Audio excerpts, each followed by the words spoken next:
plumbing and HVAC SEO. We're an internet marketing company that specializes in working with plumbing and HVAC companies all throughout the United States and internationally. Started the company about 6 years ago, me and my business partner, and have grown it to, like you said, we'll do over $3 million this year.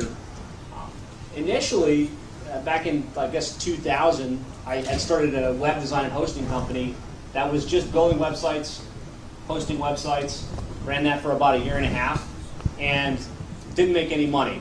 It was really a frustrating process. I borrowed $10,000 from my dad that he didn't have. I'm a missionary's kid, so I asked him for 10 grand. That was like asking for 150,000. Gave it to me. I beat my head against the wall for a year and a half. I could sell websites, but I could sell like 5 or 6 websites a month for about $1,000 after expenses and having an office foolishly set up.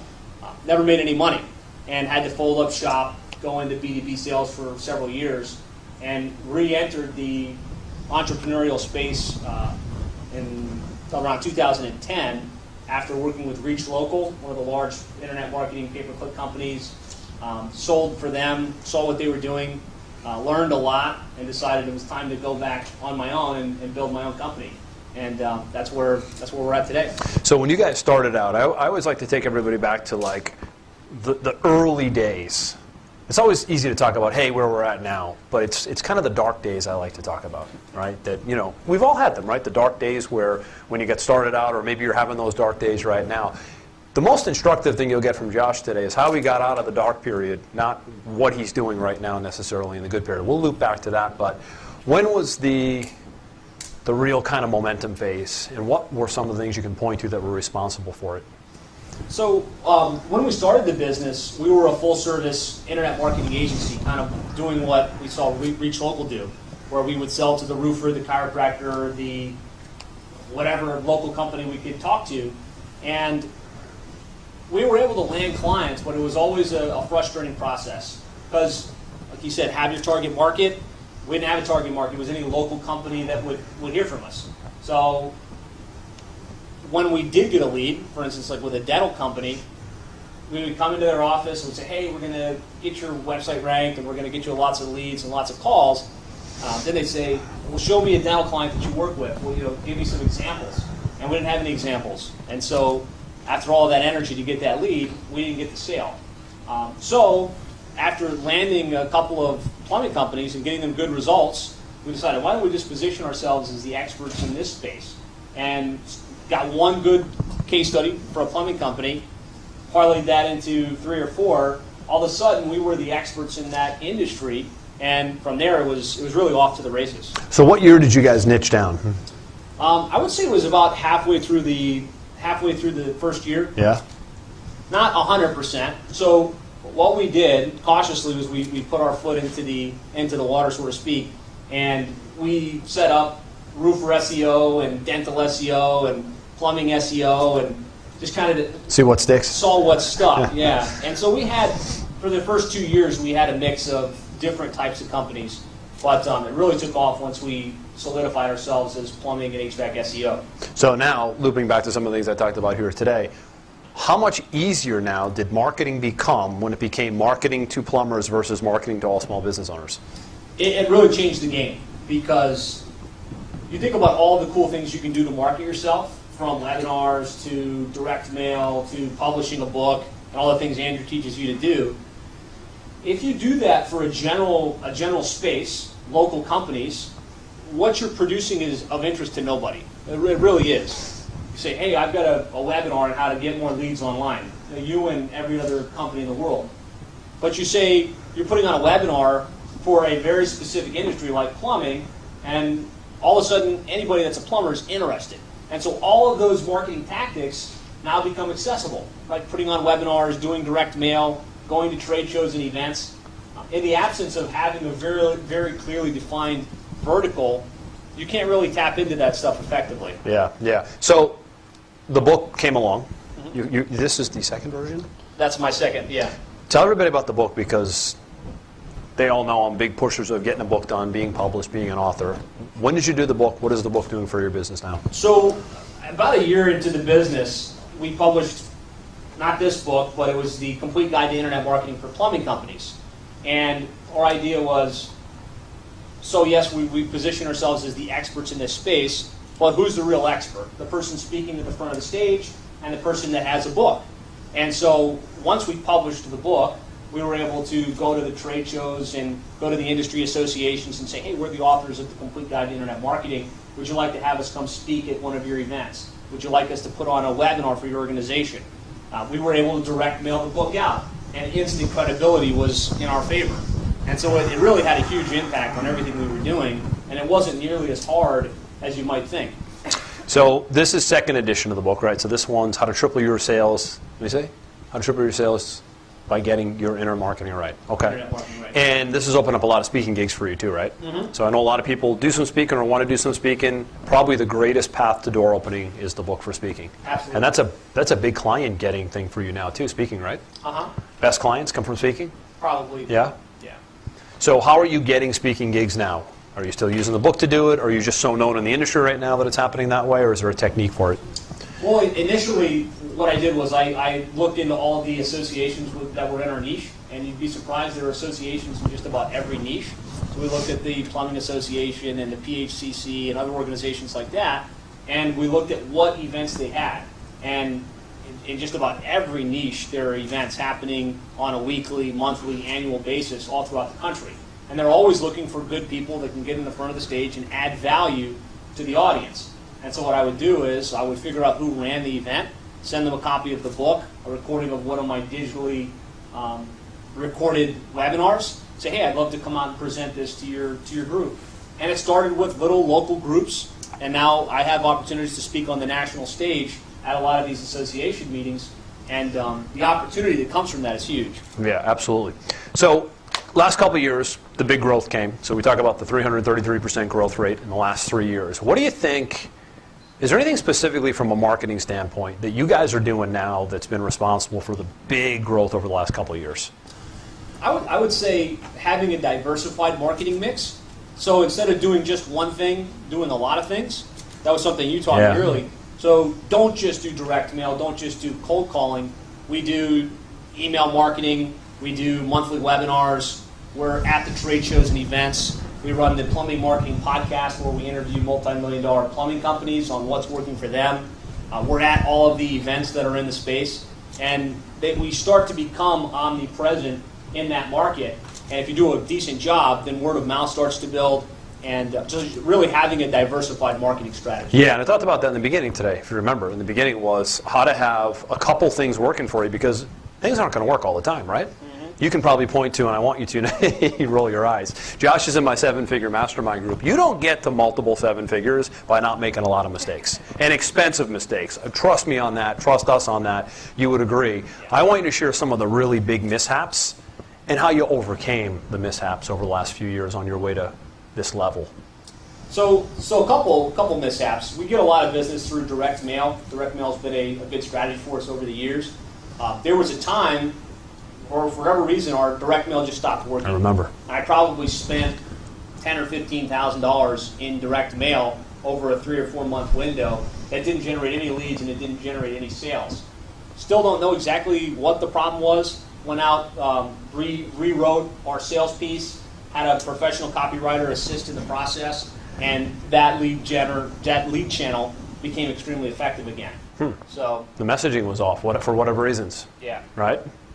Over the last couple of years, with direct mail, I know you've done a lot of webinars, which in the plumbing industry. So when I went around the room and I said, "How many of you are doing webinars?" It was like half the room. And I think a lot of people think that my industry doesn't respond well to webinars. And when I saw Josh doing just lights out webinars I just didn't think plumbers would get online and watch a webinar, I guess, right? I mean, is that such a stretch? And they do, and they are. And now, is it webinars or direct mail now that's driving the best customers? It's probably a mix of webinars and being at the real live events. Yeah. It's a mix of those two.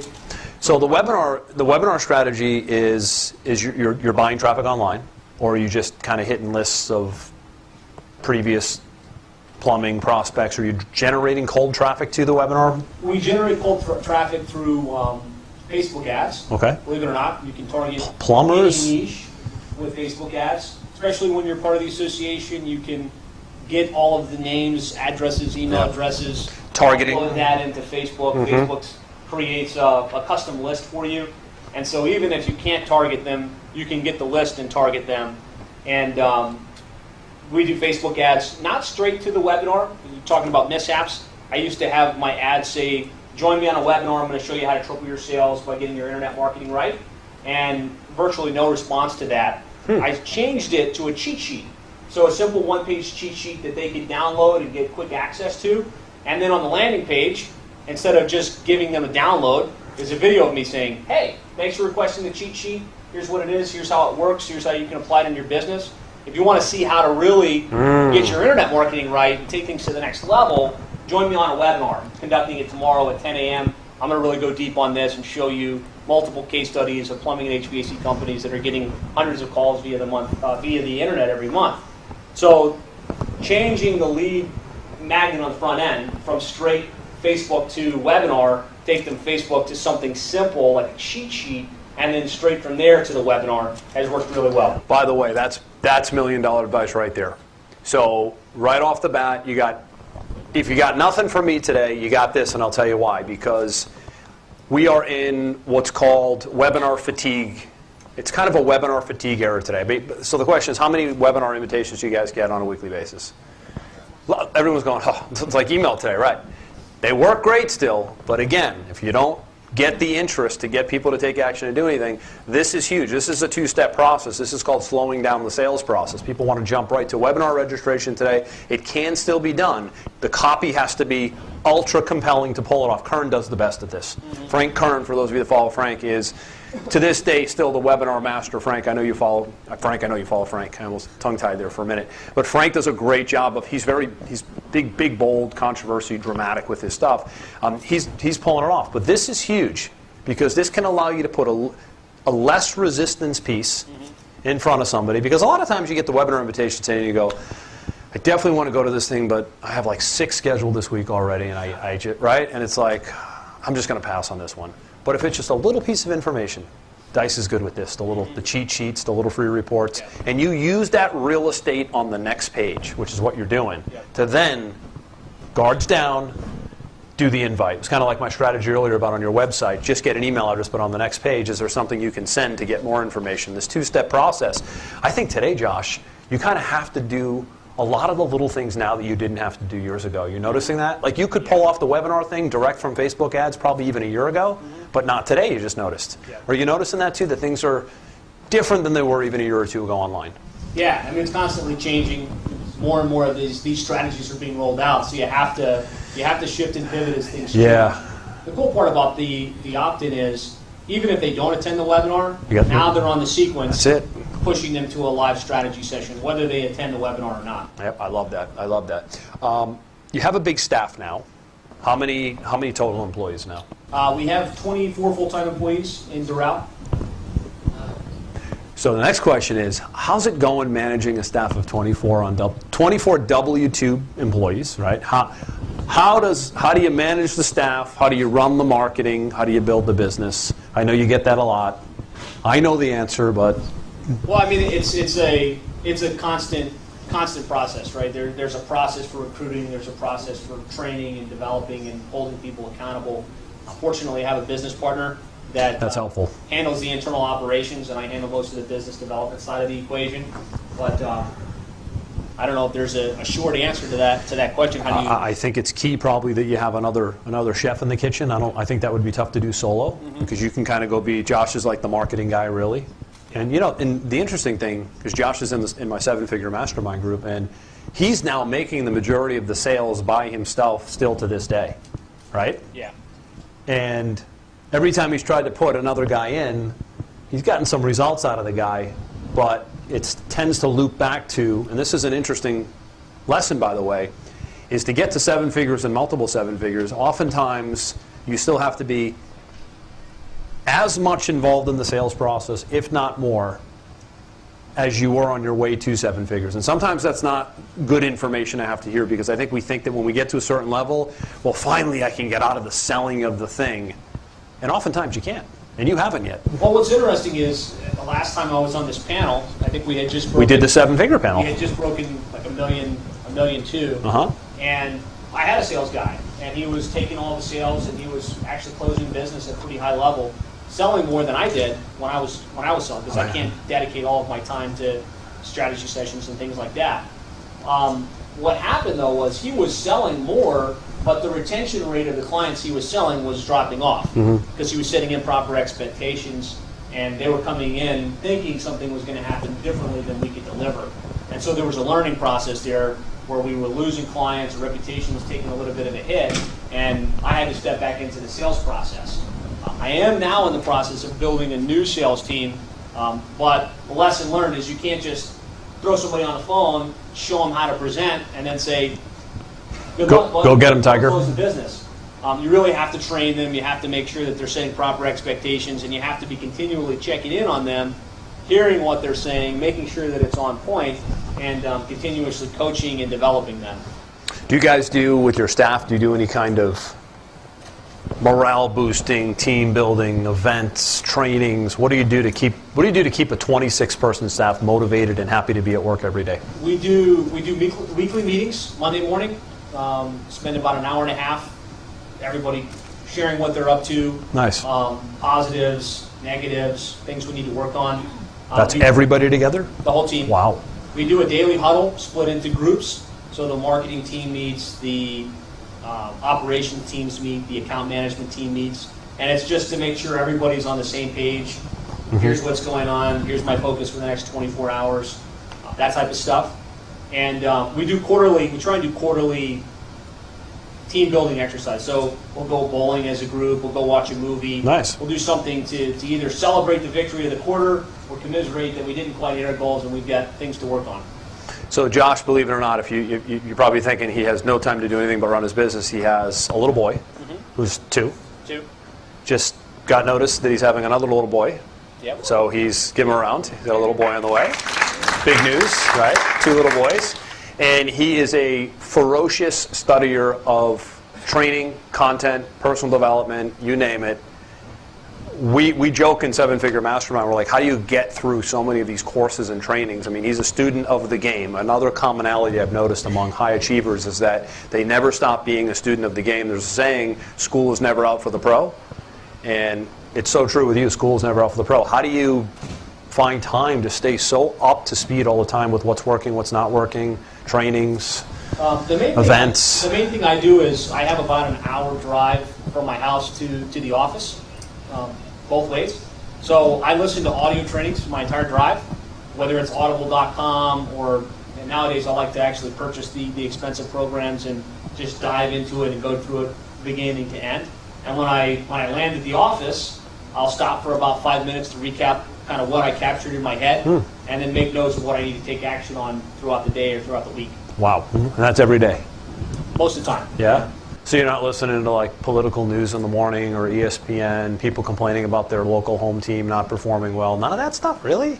Amazing. 7 figures a year, doesn't listen to regular news. Interesting scenario here. Success leaves clues, right? How are we doing on time, guys? Because I have a couple more questions. I want to actually open it up for questions now. Okay, awesome. So, questions for Josh or I. How do you want to do the mic? I'll repeat the question, I believe, right? Okay. So if you have a question. I actually wanted to add to that, to the 1-hour commute. I have a similar situation because I got to jump off my girlfriend. So I actually am writing, I'm actually writing a screenplay, but I think the same can be applied to any book. If you can set up some kind of recording like I did with you guys. You can talk it and then later transcribe it or pay someone to transcribe it. It's probably not very expensive, or even have a program that does it for you, but you can also write your own book. Yeah, good point. So what he said was a lot of us think when it comes time to writing a book that we have to sit down, open up that big plain Word doc and just go to work, and that is just the thought of that is it's never going to happen, right? But you can talk this. You're right. You can talk it out. It's a good point. So listening, but also talking it out and have it transcribed. You do this? Yeah, actually I do that with the blogs now. Yeah. I'm driving the car and I'm speaking a blog, and then I go to Fiverr and for $5 Nice. for 20 minutes.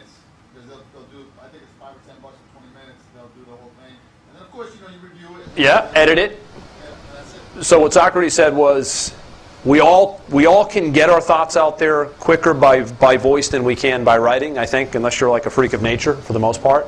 My publishing company, Advantage Publishing Company now, who you know about, they're doing my Sales Velocity book. It's a talk your book program. So I get on with an editor on a 60-minute call, which I'm just about at the end of, and they record the whole thing, and they go back and write the book and transcribe, and I can look at it. But you're gonna have way better output if you're talking, because you get passionate, you get excited. You can't keep up with your excitement if you're writing unless you're a prolific John Grisham type novel writer, right? So that's a good point. Yes. I've been listening to audibles where the person that wrote it is actually speaking it. He puts his energy and his passion into the book. So, what do you think that would be a good advantage doing a book like that? Actually doing that? Let me repeat the question. So he's talking about writing a book because Josh is an author. So what he asked was the audio version of the book. Are you saying in place of or in addition to?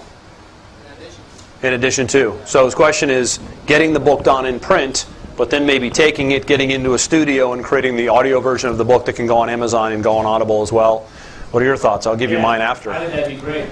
Fantastic. And I like the idea of it being in your voice. I'll probably do that with my book. When it's done and in print, I probably will get into a studio and read it in my voice because you're going to be more passionate about your thing. It's actually kind of weird when you're like listening to a Tony Robbins book and like some dude from Wisconsin with an accent is doing the book. You're like, I'm just not feeling Tony's energy here. You ever, right? I mean, it's kind of a disconnect. So, good point. Yes, sir. My LinkedIn specialist. By the way, I want to recognize one of our guests. So this gentleman right here, we talk about generalist and specialist. We talk about niching. He came in here today. I always do introductions with new members, Josh, in the beginning. And he said, and this is probably hard to do today with all the social media channels, he said, I'm a LinkedIn strategist. All I do is work with business owners to help them maximize LinkedIn, get the best result, do lead gen. I'm like, wow, I've not heard anybody actually have the ability to just own one form of social media to become a specialist in that, because there's so many of them that they feel like I got to be in them all. So it's great stuff. You're on the right path to niching. Thanks for that. Yeah, it's turning it into a sales funnel, which is also Right. My question is regarding Facebook ads. What's the nature of the ads that you're doing? Have you tried video? Is it print? Can you talk about that? Let me repeat it. So his question was, for those that can't hear on live stream, is when he's doing Facebook ads, are they video ads or text ads, which would be image versus video? What was he getting a better result with? I have a couple different types of ads for the webinars. It's basically a visual of our cheat sheet, saying the ultimate cheat sheet to maximizing the lead flow on your website for plumbing and HVAC companies. That's where I drive them to download the cheat sheet and opt in for the webinar. I also have video testimonials that we've created with our clients where we went out and shot their office and got the testimonial. So usually for retargeting ads on Facebook, we'll play those testimonial videos, and at the top it just says, discover how XYZ Plumbing got $1 million increase in their sales. And then underneath it says, if you'd like similar results in your company, click here. It takes them to a page to schedule a strategy session. That works pretty well. It's different. I mean, we have a lot more activity on the cheat sheet because it's more general interest. The other is more trying to capture those people at the bottom of the funnel after they've been through. But by the way, though, that's a great thing to do, is to have, I like to say, to have two fishing poles in the water and have two things going and kind of figuring out which one, because I think you'll know in time, is it even worth doing both, or because where do the best clients rise from? Right. So you're probably in that process now. Yep. That's great. Yes, sir. Just a quick question for Josh. We also do SEO on the SEO firm with about 10 guys in house. I think one of the struggles that we're having is when you get to a certain amount of clients, how do you kind of filter it out? Do you work from an SEO standpoint? Do you do it as more of a factory style approach where you have certain people doing certain tasks? Or is it kind of just assigning 10 clients to one specific person and have that one person do everything? What's your more internal process? Yeah, Let me repeat it. Sorry, man. It's because of the live stream. We're going to take care of our live stream viewers. We have our biggest audience ever today. So for the live stream viewers, his question was, he owns an SEO agency. I remember you mentioned this in the beginning. And you have 10 people working for you, you said?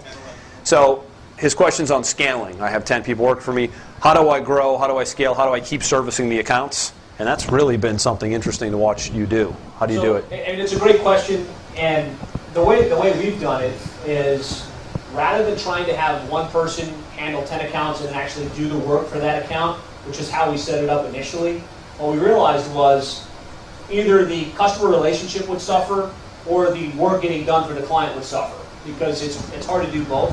And the fact is, different personality types lend themselves to different functions. So somebody that's good at doing SEO work or ordering blog content and posting it on the site isn't typically going to be good at communicating with the customer and building relationships. So we carved it out where the account manager basically just is a liaison between the client. And they usually handle about 25 accounts, and they're managing the relationship, telling them what we're up to, going through the reports, making sure that they're on board with the monthly recurring fee. And then we have an operations team that's responsible for doing the work on the client's behalf. So like different channel, like an assembly line, different channels, right? They get Exactly. passed from person to person based on skill set? Yeah.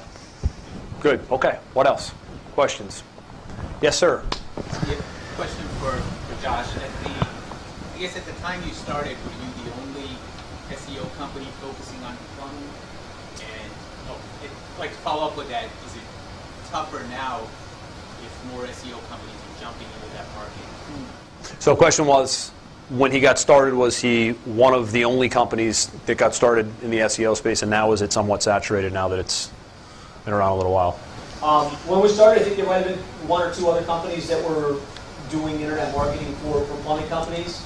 More companies have entered the vertical since. Seems like most of the people entering it are trying to do a fake specialist. So in other words, they'll say that they specialize in plumbing and they also specialize in dentistry, kind of like what we did at the beginning. It really hasn't impacted us at all. There's a lot of business in any of these vertical markets where it hasn't been an issue for us. The book probably helps with setting you apart as well. Right. The positioning that we have is light years ahead of our competition.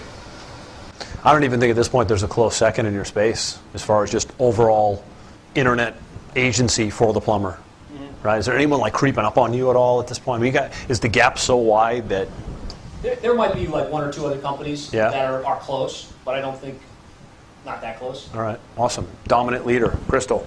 I'm just curious in terms of like, plumbing is pretty big and then you're also national, so I'm just curious how your business changed or your positioning based on kind of where your clients started huddling around different cities or different industries, like commercial plumbing versus single home. Like, has that affected the way that you work with your clients?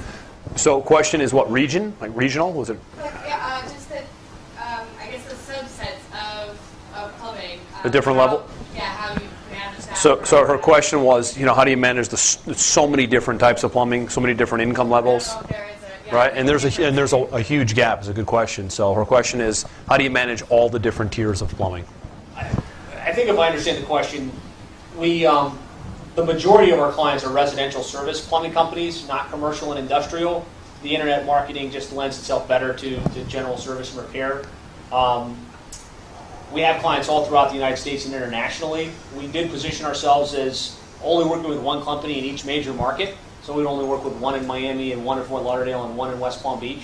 What we found that's interesting, though, is while you'd expect that the big markets would be the ones we're getting our clients in, like Miami, Los Angeles, Atlanta, it turns out most of our clients are in the tier 2 cities. So you look at Chicago, it's more like Naperville and Plainfield as opposed to Chicago proper, which we didn't expect, which really took what we thought was 350 markets and turned it into like 1,500 markets. Interesting. Yeah. In regards to plumbers in general, every plumber and every size company is different. Do you have packages for certain industries if you're going to scale, I guess packages would be best when you customize Do we customize packages? Right? Yeah, sorry about that. Did you say, does he customize based on the size of the business? Is it, I guess the SEO plans, are they custom based on the business, or is it more packages 1, 2, 3, 4? Do you customize or do you have set plays, right? That's a good question. We've checked. It is a good question, and we do packages. So as opposed to trying to say, what are your needs, let's make something custom for you, which would totally kill any momentum that you have. It would just suck all of your energy creating custom Yep. proposals and Yep. fulfilling custom solutions. We basically have 3 packages. One's for the small guy, less than $1 million, and then 2 for the bigger companies over $1 million. And it's pretty much the same thing. We don't tell them, hey, you can choose package 1 or package 2, but that's really what they have. When we go through a consultative sales process with them, we make the recommendations like it's, here's what we think you need, here's what we're going to do, but it all boils down to those 3 packages. And by the way, for all of you, that if any of you are doing business like a la carte, where everybody's different and you're customizing to everybody, that's really difficult to scale, as you probably know. Do you guys do that now? Everybody's different when they come in? Currently, right now, we have packages, so we have 4 main packages, and then I would say probably about a handful of customizable, depending if they're larger businesses or agencies. It's important today, as you'll agree, to box people in, right? Mercedes has their cars. You don't go in there and get to say, I want to take the motor out of that car, take it from the S-Class, put it into the E-Class, and I'm going to custom. You can't do that, right? It is what it is. And that's what people want today, is they want the leadership that you provide by having set packages. And the looser you are, the less authority really you have. The looser you are with your products and services, the less authority that you have. And like you said, it's just constantly having to change your business model for the next guy that comes in. Yes, sir? It's funny that you say that, because the marketing aspect of it, I see a lot of marketing companies going more towards personalization of their marketing. Mm-hmm. Now, I'm not sure that everybody wants to feel special, because speaking of the cattle out there, it's there's nothing special about that. But a lot of people that I've seen have come forward to that. I also not only do my insurance business, but I also have manufactured a lot of products for the cruise line industry and for Walt Disney Cruise Lines and so forth and so forth. And I can tell you that we have seen personalization take a bigger role as moving forward in the last year and a half. So his question was, since people like and favor personalization today, how do you, and we can probably both answer it, how do you get around the fact that people feel, I guess, a little bit more, it feels a little more intimate, feels a little more personal if it's personalized? Obviously, your business is directed towards B2B, because you're a business selling to businesses. You're creating a market for B2C, but you're doing business to business. Mm-hmm. Right. And really, they do want it to feel personalized, and so you don't position it as, we have these 2 packages. You position it as, let's understand your business, let's understand your goals, let's put something together that works for you. But it really boils down to those 3 packages. Right. So it's all about how you present it to the prospect or the client. Yeah, a lot of times it's more presentation and perception than it is anything else. Last one, Socrates. Actually, it's more like an iteration to the 2 gentlemen that have the SEO. As you know, I also am a partner in Sharkwright SEO that's out of Boca. Okay, and we do exactly everything that he does, the way he does it. Except we also, because we spread out in three niches, basically legal, some other niches that we have. The way we package our product is how many, basically how many hits do you want to have in your company, essentially.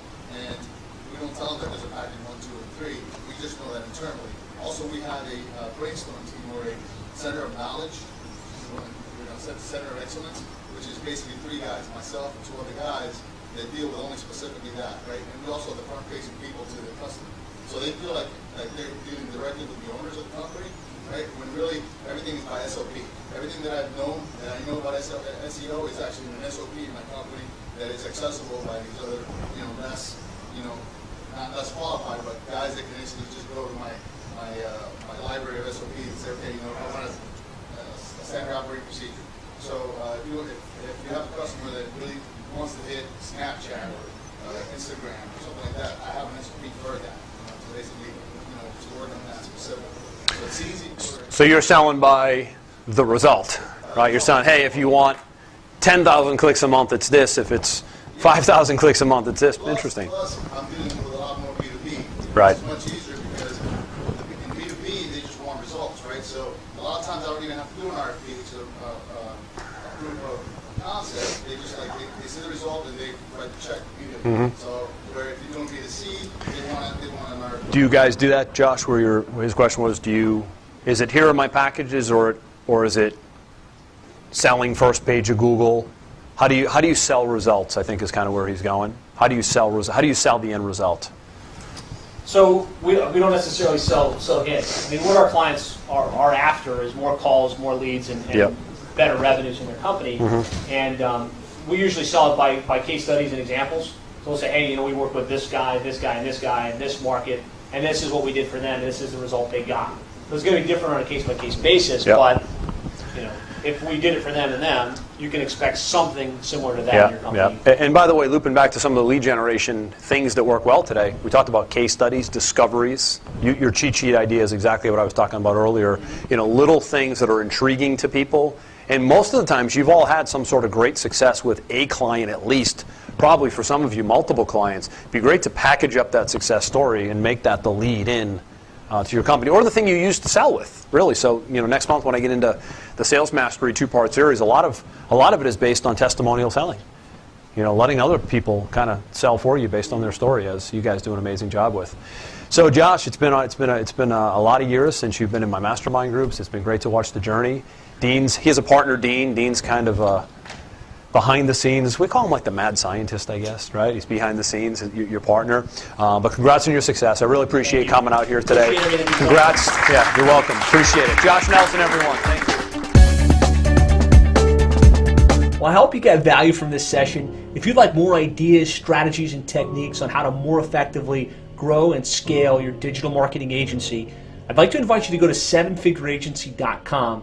There you'll find a training series completely free of charge that walks you through how we were able to grow our agency from zero to over $300,000 per month in less than 7 years, and how we're adding clients on a consistent basis. So we walk you through the quickest way to position yourself as the expert in a particular market, and proven models to get customers coming to you pre-positioned to buy. So if you got value from this and you would like more, you can go to sevenfigureagency.com. There's a free video series for you there. Just get there, you'll enter your name, your email address, and you'll get access in the next couple of minutes. So thanks for joining us. Go to sevenfigureagency.com now, and we'll talk to you soon.